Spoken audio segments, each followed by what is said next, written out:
नमस्कार दोस्तों, जय हिंद, वंदे मातरम। सभी प्यारे मित्रों का वेलकम, अभिनंदन है टीटी परिवार, शिक्षकों के परिवार जायसवाल कोचिंग सेंटर पर, पावर्ड बाई शिक्षा ही प्रकाश है।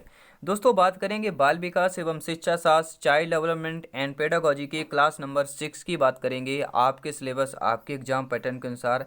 और इस क्लास इस सेशन में 25 महत्वपूर्ण क्वेश्चन करने वाले हैं। क्या आप तैयार हैं इन 25 प्रश्नों को अटेंड करने के लिए? तो चलिए दोस्तों, शुरुआत करते हैं पहले प्रश्न की।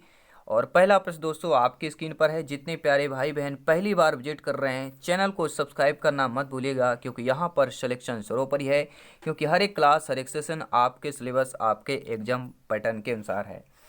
पहला प्रश्न है कि चालक विकास की दर में व्यक्तिगत विविधताएं होती हैं, फिर भी चालक विकास का क्रम तक होता है। अधोगामी शीर्षगामी तक होता है। अपरिष्कृत या स्थूल चालक विकास परिष्कृत सूक्ष्म चालक विकास होता है, या परिष्कृत सूक्ष्म चालक विकास अपरिष्कृत या स्थूल चालक विकास होता है। यह हम कह सकते हैं शीर्षगामी, या कह सकते हैं अधोगामी होता है। अब आपका कमेंट करके क्या बताएंगे? जी हाँ, चालक विकास की दर में व्यक्तिगत विविधताएं होती हैं, फिर भी चालक विकास का क्रम अपरिष्कृत, ठीक है, अपरिष्कृत यानी स्थूल चालक विकास से लेके परिष्कृत सूक्ष्म चालक विकास की ओर तक होता है। किससे? अपरिष्कृत से शुरू होता है और परिष्कृत तक होता है। तो हमारा आई थिंक आप लोग समझ गए होंगे चालक विकास के दर में व्यक्तिगत विविधताएं क्या क्या होती हैं। दूसरा प्रश्न आइए देख लेते हैं स्क्रीन पर क्या पूछा जा रहा है। बहुत ही बेहतरीन प्रश्न है कि निम्नलिखित में से कौन सी एक बालक की मनोगत्यात्मक गतिविधि नहीं होती है। निगेटिव, नकारात्मक प्रश्न पूछा गया है। कैसा प्रश्न है दोस्तों?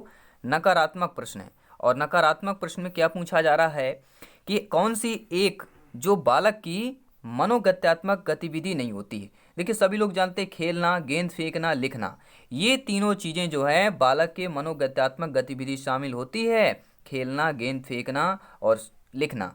लेकिन सोचना जो है यह मनोगत्यात्मक गतिविधि में नहीं आता है। और बात करें अगर तीसरे प्रश्न की, आई होप सभी प्यारे मित्र अच्छे तरीके से समझ पा रहे होंगे। वीडियो को एक बार दिल से अवश्य लाइक कीजिएगा। तीसरा प्रश्न बहुत ही बेहतरीन प्रश्न है। कौन सा सूक्ष्म गति कौशल का उदाहरण है? देखिए, बहुत बार पूछा गया है सूक्ष्म गति कौशल का उदाहरण।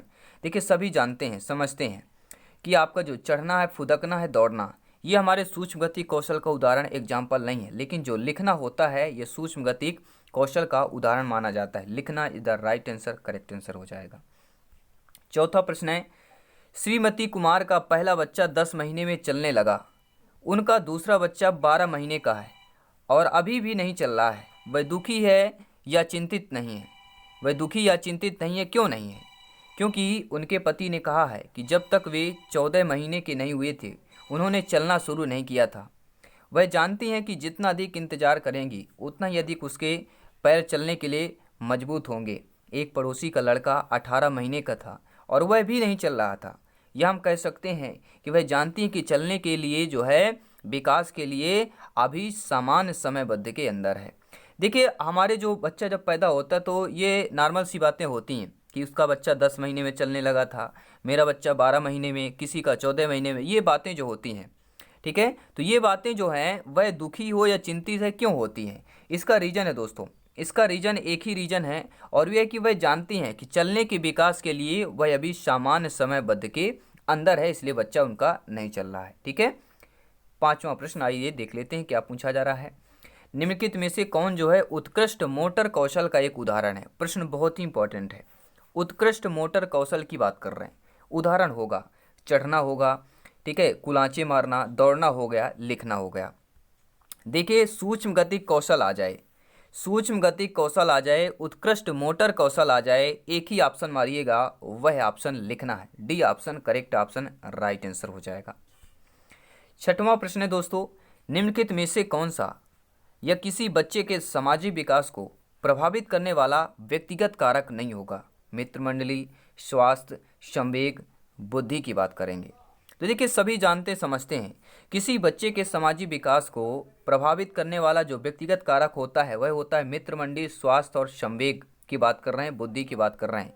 इनमें से बुद्धि, संवेग और स्वास्थ्य, ये तीनों जो हैं बच्चे के सामाजिक विकास को प्रभावित करने वाले व्यक्तिगत कारक हैं। स्वास्थ्य, संवेग और बुद्धि। लेकिन मित्र मंडल यह व्यक्तिगत नहीं हो जाएगा, यह फिर समूह में आ जाएगा। क्या हो जाएगा, मित्र मंडली हो गया, मित्र क्या हो गया, यह समूह में आ जाएगा। तो ये आपका व्यक्तिगत कारक के श्रेणी में आपका नहीं आएगा, तो मित्र मंडली राइट ऑप्शन हो जाएगा।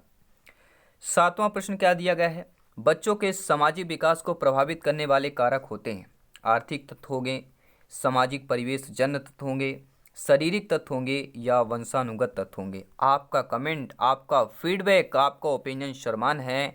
हर एक भाई बहन गृहिणी का, सभी का वेलकम, अभिनंदन है जिनका सपना है गवर्नमेंट टीचर, अध्यापक, अध्यापिका बनना। जायसवाल सर सभी का अभिनंदन, स्वागत करते हैं। बच्चों के सामाजिक विकास को प्रभावित करने वाले जो कारक है दोस्तों, वह कारक है सामाजिक परिवेश जन्य तत्व कहलाता है। बी ऑप्शन सही हो जाएगा।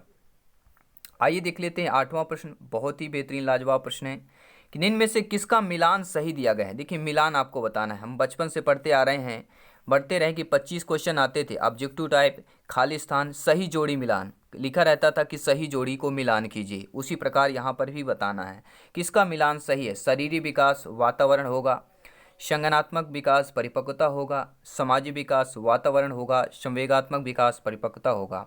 अब सही बताना है। देखिए सभी जानते हैं सामाजिक विकास बच्चे कैसा होता है, जिस बच्चे का जिस प्रकार का वातावरण होता है, वातावरण मतलब चारों तरफ का एरिया, चारों तरफ का जो परिवार फैमिली है, ठीक है, वही है। तो सामाजिक विकास का जो सही मिलान है वह होता है वातावरण। यहाँ पर सी ऑप्शन दोस्तों सही हो जाएगा। 9वां प्रश्न देख लेते हैं, निम्नलिखित में से कौन जो है प्रारंभिक बाल्यावस्था अवधि के दौरान उन भूमिकाओं एवं व्यवहारों के बारे में जानकारी प्रदान करते हैं जो एक समूह में स्वीकार होता है। मतलब प्रारंभिक बाल्यावस्था 6 से लेकर 12 वर्ष तक होती है, 6 से लेकर 9 वर्ष तक होता है पूर्व बाल्यावस्था या प्रारंभिक बाल्यावस्था, ठीक है। और उत्तर बाल्यावस्था 9 से 12 वर्ष तक होता है, लेकिन हमें बात करना है 6 से 9 वर्ष तक की अवस्था की। तो बाल्यावस्था अवधि के दौरान भूमिकाओं एवं व्यवहारों के बारे में जानकारी प्रदान करते हैं जो एक समूह स्वीकार करता है। भाई बहन एवं अध्यापक, अध्यापक एवं साथी, साथी एवं माता पिता या माता पिता एवं भाई बहन की बात करेंगे। सभी कमेंट कीजिएगा। जी हाँ, प्रारंभिक बाल्यावस्था अवधि में 6 से 9 वर्ष तक की अवस्था में इस दौरान जो है भूमिकाओं एवं व्यवहारों के बारे में जानकारी प्रदान करते हैं, वह समूह है माता पिता एवं भाई बहन स्वीकार करते हैं। डी ऑप्शन यहाँ पर सही हो जाएगा। 10वां प्रश्न है, बच्चे का सामाजिक विकास वास्तव में प्रारंभ होता है विद्यालय पूर्व अवस्था में होता है, शैशवावस्था में, पूर्व बाल्यावस्था में या उत्तर बाल्यावस्था में प्रारंभ होता है। सभी कमेंट कीजिएगा जिनका सपना है गवर्नमेंट टीचर, अध्यापक, अध्यापिका बनना। जी हाँ, राइट ऑप्शन करेक्ट ऑप्शन आ चुका है कि बच्चे का सामाजिक विकास वास्तव में जो प्रारंभ होता है वह दोस्तों हो जाता है बच्चे का किस पर होता है, उत्तर बाल्यावस्था में होता है। और उत्तर बाल्यावस्था की जो अवस्था होती है 9 से 12 वर्ष तक होती है, ये आपको ध्यान देना है, ठीक है। डी ऑप्शन करेक्ट ऑप्शन हो जाएगा। 11वां नंबर प्रश्न क्या दिया गया, आइए देख लेते हैं कि शिशु का सामाजिक विकास किसके ऊपर निर्भर करता है। शिशु यानी बच्चे का जो होता है सामाजिक विकास किसके ऊपर निर्भर करता है। दूसरों से बातचीत करने के अवसर पर निर्भर करता है, बच्चे को दिखाए गए प्यार व स्नेह पर निर्भर करता है, या वह सीमा जहां बालक दूसरों का ध्यान आकर्षित करने में सक्षम हो, या उपरोक्त सभी की बात करेंगे। तो देखिए सभी लोग जानते समझते हैं कि जब शिशु होता है बच्चे का सामाजिक विकास जो है दूसरों से बातचीत करने के अवसर पर निर्भर होता है। वह जो बातचीत आपके परिवार में देखता है, ठीक है, जहाँ बच्चा जाएगा जो बातचीत देखता है वही वह सीखता है। तो सामाजिक विकास बच्चे का वही होता है, किस पर निर्भर करेगा, दूसरे जो उसके ऊपर आसपास के बातचीत करते हैं, ठीक है। आपके घर का बच्चा है जो आप चीज़ बात करते हैं, सामाजिक विकास उसी प्रकार से होता है, उन्हीं बातों को सुनकर बच्चे का सामाजिक विकास होता है। तो पहला ऑप्शन यहाँ पर सही हो जाएगा। अगला प्रश्न है कि बालक का सामाजिक विकास प्रभावित होता है। देखिए प्रभावित होना एक बहुत अलग होता है, ये बहुत अलग आपका ऑप्शन बन जाता है, बहुत ही इंपॉर्टेंट है। हर एक क्वेश्चन हर एक सेशन इंपॉर्टेंट है। बालक का सामाजिक विकास प्रभावित होता है, सामाजिक आर्थिक स्तर से होता है, विद्यालय से होता है, परिवार से होता है, या उपरोक्त सभी से होता है। देखिए प्रभावित की बात कर रहे हैं, ठीक है। तो सामाजिक आर्थिक स्तर से प्रभावित भी होता है, बालक का जो सामाजिक विकास होता है विद्यालय से भी होता है, परिवार से भी होता है, अर्थात इन सभी से जो है बालक का सामाजिक विकास प्रभावित होता है। 13वां प्रश्न आपके स्क्रीन पर दिया गया है, क्या पूछा जा रहा है आइए जान लेते हैं।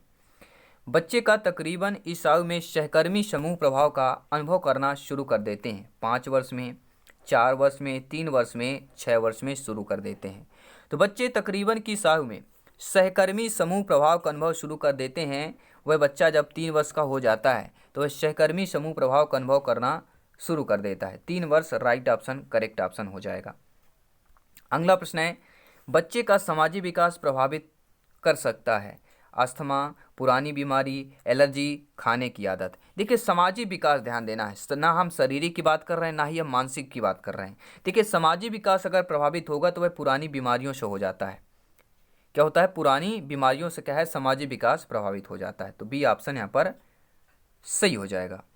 अगला प्रश्न दिया गया है कि सामाजिक रूप में अपरिपक्व छात्रों के रूप में जाना जाता है, निर्भर छात्रों के रूप में, अलग थलग छात्रों के रूप में, आभासी छात्रों के रूप में या सामाजिक छात्रों के रूप में।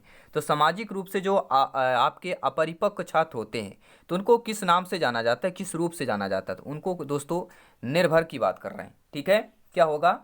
सामाजिक रूप में अगर देखें बच्चे में जो अपरिपक्व छात्र होते हैं, उन अपरिपक्व होंगे मतलब किसी न किसी पर निर्भर होंगे।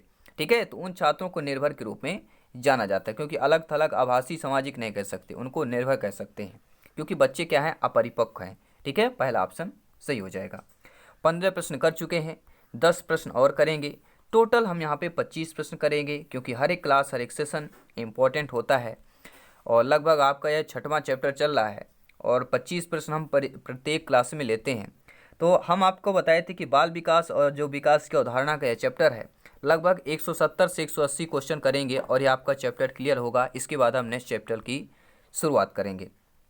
इस प्रश्न को देख लेते हैं, ये कौन सा जो है मानसिक वृद्धि और विकास में महत्वपूर्ण भूमिका निभाता है? सीखना, परिपक्वन, सीखना तथा परिपक्वन दोनों या सामाजिक मानदंड। सभी समझते हैं, ज्ञानी सर्वज्ञ व्याख्याता लोग हैं। देखिए ऐसा जो मानसिक वृद्धि और विकास से महत्वपूर्ण भूमिका निभाए वह सीखना भी होता है दोस्तों और परिपक्वन। ये दोनों चीज़ें जो हैं, सीखना और परिपक्वन, समाज जो है आपका मानसिक वृद्धि और विकास में महत्वपूर्ण भूमिका निभाते हैं। सीखना और परिपक्वन दोनों भूमिका निभाते हैं। 17वां प्रश्न दिया गया है कि निम्नलिखित में से कौन सा मानसिक विकास संबंधी विशेषता नहीं होगा? नेगेटिव नकारात्मक प्रश्न है। जिज्ञासा की प्रवृत्ति प्रचुर मात्रा में, रटकर याद करने की प्रवृत्ति, रचनात्मक प्रवृत्ति की प्रचुर मात्रा या सहयोगात्मक अभिवृत्ति की बात कर रहे हैं। जी हाँ, कौन सा मानसिक संबंधी विशेषता नहीं होगा? इसके लिए जानना जरूरी है कि जो जिज्ञासा की प्रवृत्ति प्रचुर मात्रा में होती है मानसिक विकास संबंधी विशेषता होती है, रटकर याद करने की प्रवृत्ति भी होती है और रचनात्मक प्रवृत्ति की प्रचुर मात्रा। ये आपके जो तीनों ऑप्शन दिए गए हैं, ये तीनों ऑप्शन मानसिक विकास संबंधी विशेषता है, लेकिन सहयोगात्मक अभिवृत्ति ये आपका मानसिक विकास विशेषता में नहीं आएगा। According two questions right option number D option सही हो जाएगा।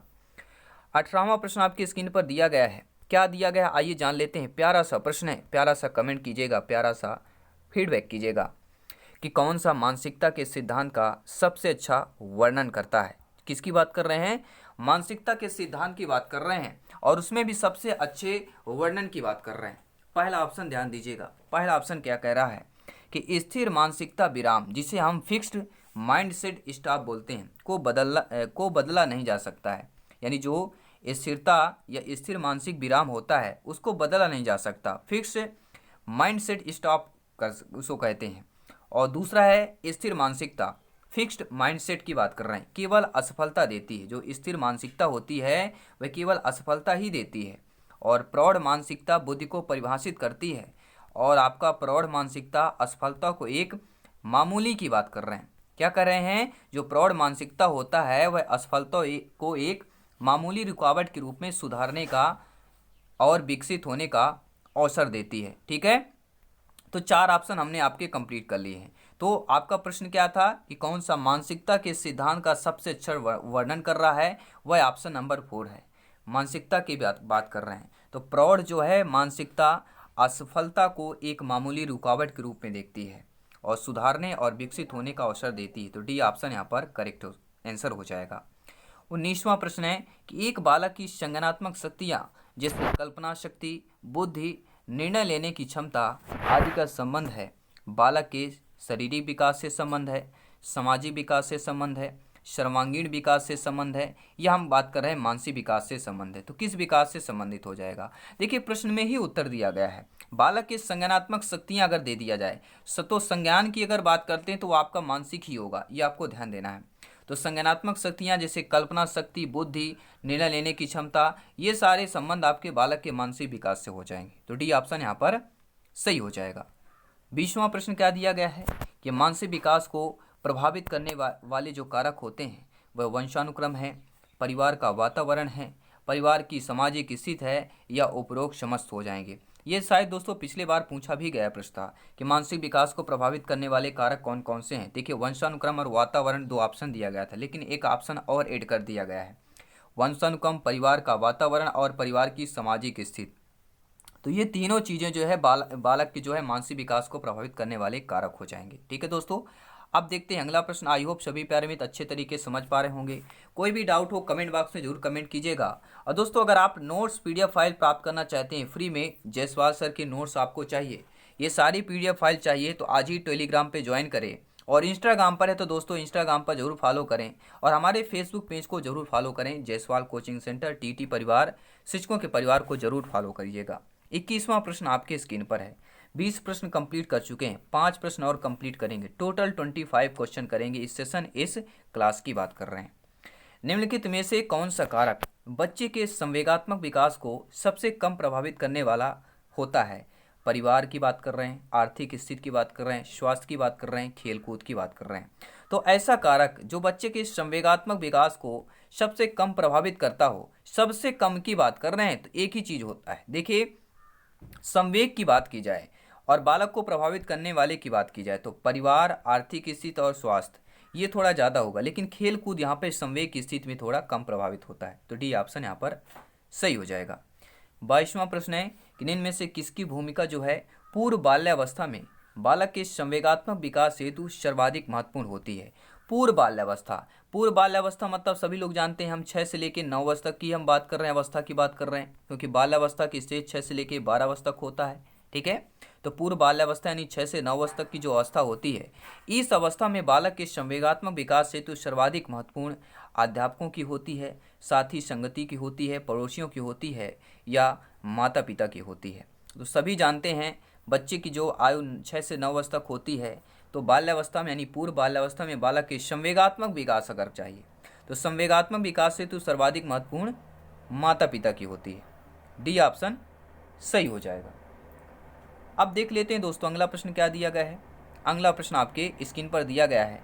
23वां प्रश्न दिया गया है, इनमें से कौन सी प्रकृति जो है भावनात्मक विकास से संबंध नहीं होगी? किसकी बात कर रहे हैं? ऐसी प्रकृति प्यारे मित्रों, भावी अध्यापक अध्यापिकाओं शिक्षक बंधुओं, जो भावात्मक विकास से संबंध ही नहीं है, वह आपका ऑप्शन भावनाओं की उत्पत्ति और शारीरिक परिवर्तन के साथ शुरू होता है या भावनाओं का प्रस्फुटन जन्म के साथ होने लगता है। यह हम बात करें शुरुआत बाह्य काल के दौरान भावनाओं का प्रचंड रूप नजर आता है, यह भावनाएं शारीरिक विकास से असंबद्ध होती हैं। सभी कमेंट कीजिएगा। देखिए प्रकृति जो भावनात्मक विकास संबंध नहीं है, वह भावनाओं का प्रस्फुटन जन्म के साथ होता है, यह आपका भावात्मक विकास जो है संबंध नहीं होगा। तो ये आपका according to question right option number B option सही हो जाएगा। अगला प्रश्न दिया गया है कि कोई भी नाराज हो सकता है, यह आसान है, परंतु एक सही व्यक्ति के ऊपर सही मात्रा में सही समय पर सही उद्देश्य के लिए सही तरीके से नाराज होना आसान नहीं है। यह संबंधित हो जाएगा दोस्तों संवेगात्मक विकास से, सामाजिक विकास से, संज्ञानात्मक विकास से या शारीरिक विकास से हो जाएगा। तो सभी जानते हैं नाराजगी होना आसान नहीं होता, परंतु सही व्यक्ति के सही ऊपर सही मात्रा में सही समय पर सही उद्देश्य के लिए सही तरीके से नाराज होना आसान नहीं है। यह संवेगात्मक विकास से संबंधित हो जाएगा। और इस सेशन इस क्लास का 25वां प्रश्न है, निम्नलिखित में से कौन सा बच्चे के संवेगात्मक विकास के लिए सर्वाधिक उपयुक्त होगा? कक्षा कक्ष का प्रजातांत्रिक परिवेश की बात कर रहे हैं, अध्यापकों की कोई सहभागिता नहीं हुई क्योंकि माता पिता का कार्य है, यह हम बात कर रहे हैं कक्षा कक्ष का नियंत्रित परिवेश की बात कर रहे हैं, या कक्षा कक्ष का अधिकारवादी परिवेश की बात कर रहे हैं। सभी कमेंट कीजिएगा। सपना है अगर गवर्नमेंट टीचर बनने का, एक ही बार में, अब की बार वर्ग 3 पार, अब की बार गवर्नमेंट टीचर बनना है, तो हर एक क्लास हर एक सेशन इंपॉर्टेंट है दोस्तों। जी हाँ, सब्सक्राइब करना मत भूलेगा। जी हाँ, क्योंकि हर एक क्लास सेशन इंपॉर्टेंट है, इसके लिए नोटिफिकेशन आपको मिलेगा, free of cost notes material सब कुछ मिलेगा। प्रिपरेशन में जितना हो सकेगा हेल्प करेंगे, क्योंकि यहाँ पर शिक्षा ही प्रकाश है। बात करेंगे दोस्तों प्रश्न की, 25वां प्रश्न दिया गया है कि बच्चे के संवेगात्मक विकास में सर्वाधिक जो उपयुक्त होता है वह कक्षा कक्ष का प्रजातांत्रिक परिवेश होता है। ए ऑप्शन सही हो जाएगा। तो इस सेशन में क्लास नंबर 6 में 25 में से आपका स्कोर क्या है, आपका फीडबैक क्या है, कमेंट करके जरूर बताइएगा। और इससे बेटर तैयारी, इससे बेस्ट क्लासेस के लिए ज्वाइन करते रहिए, प्लेलिस्ट चेक करते रहिए, क्योंकि हर एक क्लास हर एक कंसेप्ट आपके सिलेबस के अकॉर्डिंग है, एग्जाम पैटर्न पर है। दोस्तों मैं आपके जयसवाल सर आपके साथ। और दोस्तों हमेशा हंसते रहिए, मुस्कुराते रहिए, तैयारी जारी रखें, क्योंकि सिलेक्शन शुरू पर ही है। धन्यवाद सभी का।